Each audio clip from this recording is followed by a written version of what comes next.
آج کے ٹاپک کے حوالے سے بات چل ہی رہی ہے اور میں چاہ رہا ہوں کہ پروفیسر صاحب بھی اس حوالے سے ضرور بات کریں.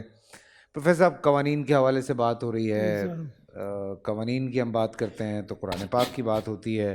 پھر مفتی صاحب کا بھی کہنا ہے، علامہ صاحب کا بھی یہ کہنا ہے کہ ایک ہم آج کے دور میں تھوڑا سا اس کو ان چیزوں کو لے کر آئیں گے آج کے دور سے، تاکہ لوگ جو ہے وہ سمجھ سکیں، اس بات کو انڈرسٹینڈ کر سکیں.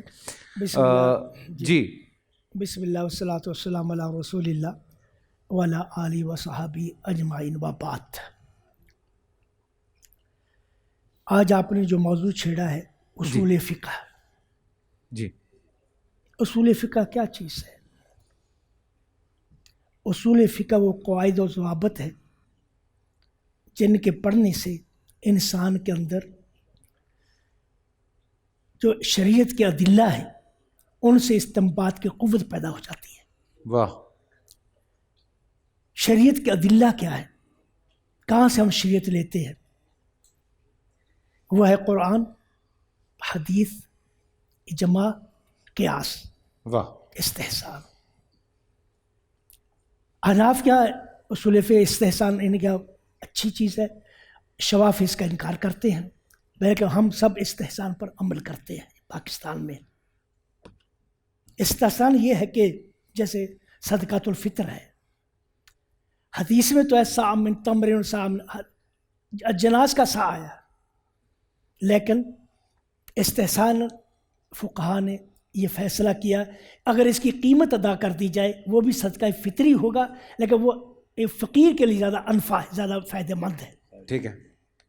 اب یہ فتویٰ ایسا استحسان کا جس وقت بر صغیر کے جتنے سلفی علماء ہیں، احناف ہیں، سب اس پر متفق ہیں.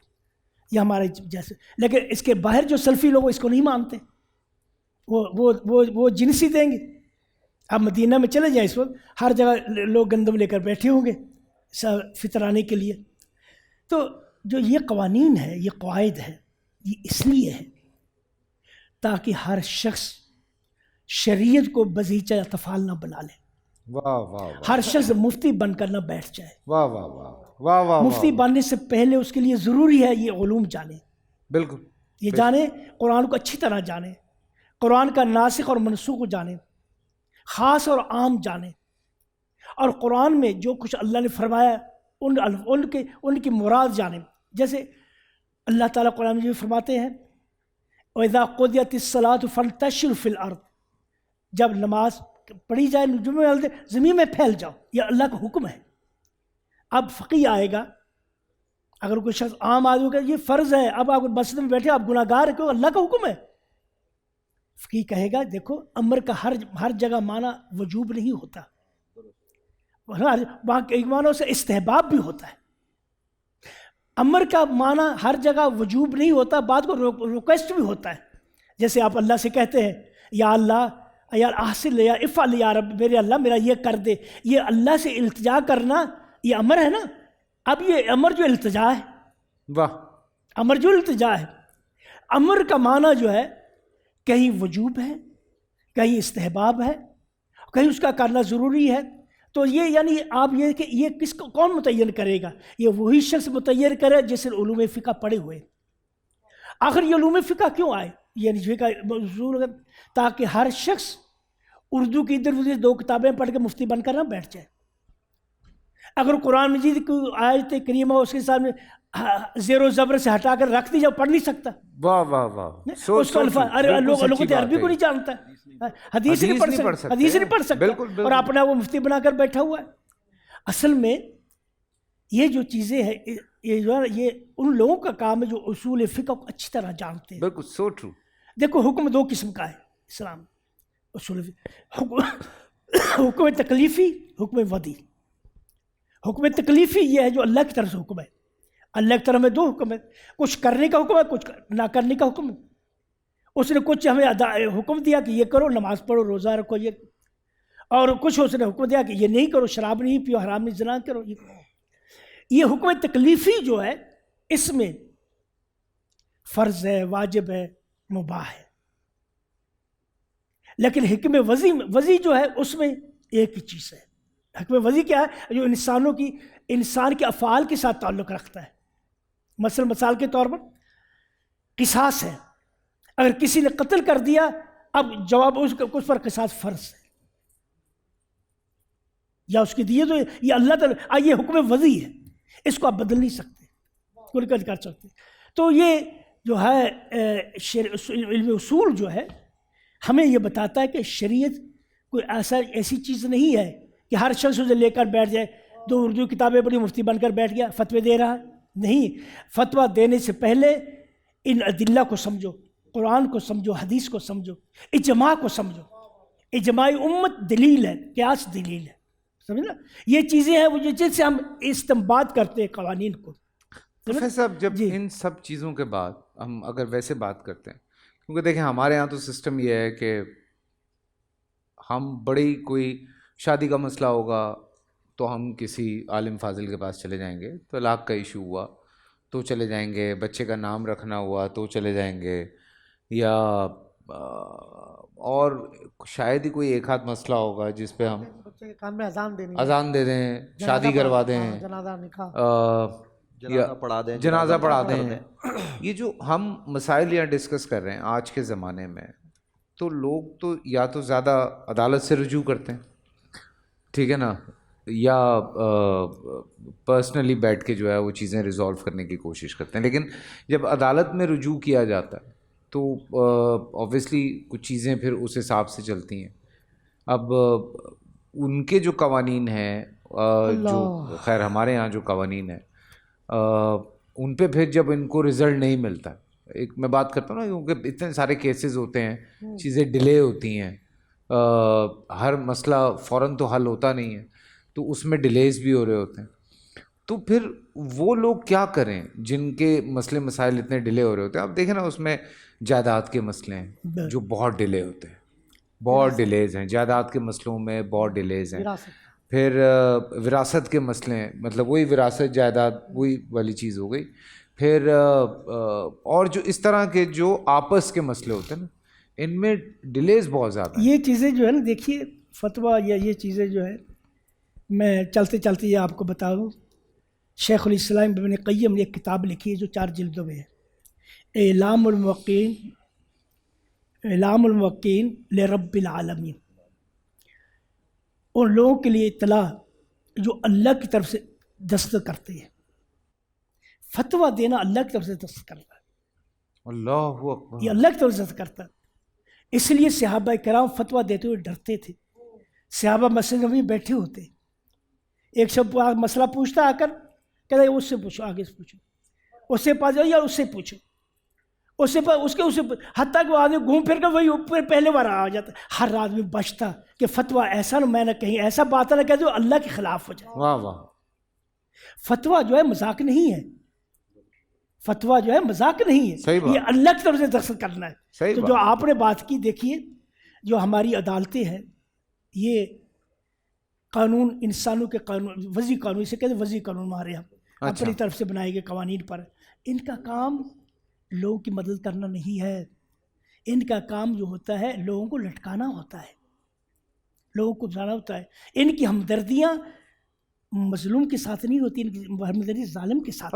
ہمارے یہاں تھوڑا اس طرح کا ایشو ہے، لیکن باہر تو بہت اچھے جو بھی ہے، جو بھی یہ لوگ جو ہے، ان کی ہمدردیاں وکٹم کے ساتھ نہیں ہوگی، وکٹمائز کے ساتھ، جس کو وکٹم اس کے ساتھ نہیں ہوگی، ان کی جو ظالم اس کے ساتھ ہوگی. اس لیے آپ دیکھو یہ قانون جو ہیلپ کرتا ہے ان کی، ان مجرم کو چھڑانے میں ہیلپ کرتا ہے. تو اگر ایسی صورت وراثت کے مسئلے، اس میں سیدھا سیدھا علماء سے فتویٰ لینا چاہیے. شریعت کے واضح مسائل ہیں، اس میں فتویٰ لیں، قرآن کی آیات واضح. وراثت کا مسئلہ ایسا ہے، سب جو بھی مذاہب پاکستان پائے جاتے ہیں، مذاہب دیوبندی، بریلوی، اہل حدیث، جو بھی سب کا ایک ہی فتویٰ ہوگا. اچھا، وراثت کے مسئلے آپ اگر اہل حدیث کے پاس جائیں گے وہ بھی آپ کو وہی فتویٰ دے گا، بریلوی پاس جائیں گے وہی فتویٰ دے گا. یہ سب یہ ایسی یہ چیزیں جن پر نص ہے، اس پہ آپ بدل نہیں سکتے، چونکہ قرآن پاک میں بڑی لمبی تفصیل ہے. باقی دوسری چیزوں میں ہے یا اجتہاد کی گنجائش ہے، اس میں کر لیں گنجائش، لیکن یہاں تو نص موجود ہے نا. پھر دوسرا یہ کہ اسلام جو ہے بڑا دین واضح دین ہے. استحسان ہے، مسائل مرسلہ ہے، جیسے اس کو فقہ میں کہتے ہیں احسان یعنی مسائل مرسلہ، ایسے مسائل، ایسے چیزیں جن کے بارے میں شریعت نے ہمیں واضح حکم نہیں دیا. مثلا شریعت نے ہمیں شورا کا کہا ہے کہ امرہم شورا بینہم وشاور، لیکن طریقہ نہیں بتایا. ٹھیک ہے. یہ کیوں نہیں بتایا؟ اس لیے کہ ہر قوم اپنے طریقے سے مطلب شورا اختیار کر لے.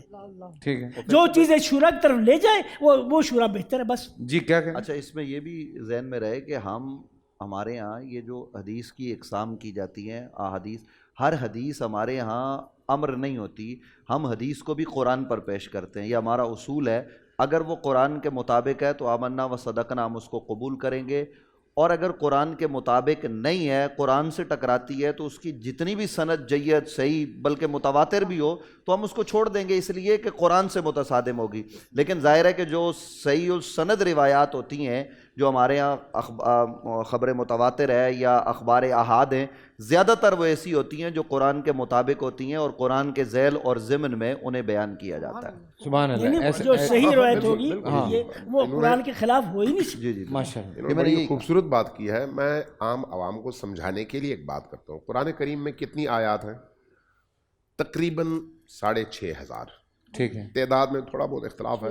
بعض لوگ کہتے ہیں 6666 ہے، لیکن اگر گنے تو بہرحال تھوڑا بہت اختلاف ہے. 5500 6500 6500 سے 6500 تقریباً 6500 آیات میں سے جو ہمارے معاشرے کے قوانین ہیں، ان قوانین کی بنیاد بننے والی آیتیں کتنی ہیں؟ سوال یہ ہے. ہاں وہ زیادہ ہیں اور انبیاء کرام نہیں ابھی سنیں، ابھی سنیں. قرآن دیکھیں، ایک بات غلط فہمی یعنی ذہن سے نکال دینی چاہیے. قرآن قانون کی کتاب نہیں ہے کہ آپ کہیں کہ ساری آیتیں قانون ہیں. نہیں، ایسا نہیں ہے. قرآن میں اخلاقیات ہے، قرآن میں عقائد ہے، قرآن میں تاریخ ہے، قرآن میں سماجی تعلیم ہے، تربیت ہے، بہت کچھ ہے قرآن، بہت کچھ ہے. اس کے ضمن میں اس کے ساتھ پھر قانون کے اصول اور قانون کے منابع بھی ہیں. یہ جو 6500 آیتیں ہیں نا قرآن میں، ان میں سے جو صرف قوانین کی بنیاد بننے والی آیتیں ہیں، ان کی تعداد ٹوٹل 550 ہے. ٹوٹل 550. اور پوری زندگی گزارنے کے لیے 550 بہت ہے میرے. اب مجھے یہ بتائیں، دیکھیں نا، نہیں ایک بات سنیں، اس سے ایک اور نتیجہ بھی نکلتا ہے کہ صرف قوانین کی بنیاد پر انسان نہیں بنتا. حضرت میں مطلب ایک ویسے بات کر رہا ہوں، انسان کو بنانے کے لیے اور ایک معاشرے کی تشکیل کے لیے قوانین اس کا ایک حصہ ہے. بالکل. اور باقی تمام اس کے پہلوؤں پر اللہ نے رہنمائی کی ہے قرآن کریم میں. سبحان اللہ. قوانین میں صرف 550 آیات ہیں. اب ان 550 آیات کی بنیاد پر جب آپ قانون سازی کریں گے تو اس کے لیے آپ کو حدیث کی ضرورت ہے. حدیث کے بغیر تو آپ قانون سازی کر ہی نہیں سکتے. واہ واہ. اب جو حدیث آپ لیں گے وہ کہاں سے لیں گے؟ وہ حدیث لیں گے جو اس قرآن کے بالکل مطابق ہو. اگر قرآن سے اس کی مطابقت ہے تو سر آنکھوں پر، اگر قرآن سے مطابقت نہیں ہے تو آرام سے رکھ دیں گے ایک طرف، کیونکہ ہمارے لیے اصل قرآن ہے. اس کے لیے سمجھنے والی بات یہ ہے کہ میں بار بار یہ بات کہہ رہا ہوں کہ میرا اور آپ کا، ہم جیسے لوگوں کا کام نہیں ہے جن کو قرآن کی پوری سمجھ ہو. ظاہر ہے. اب کوئی بندہ اٹھ کے جا کے کہے قرآن میں تو یہ لکھا ہوا ہے، مفتی صاحب یہ کہہ رہے ہیں، بھئی آپ کو قرآن کے لفظ کو پڑھنا بھی نہیں آتا. ابھی پروفیسر صاحب نے بھی یہی کہا نا، زیر زبر کا فرق جو ہے وہ قرآن مجید میں یا ایھا الذین آمنوا لا تقربوا الصلاۃ، اے ایمان والو نماز کے قریب مت جاؤ.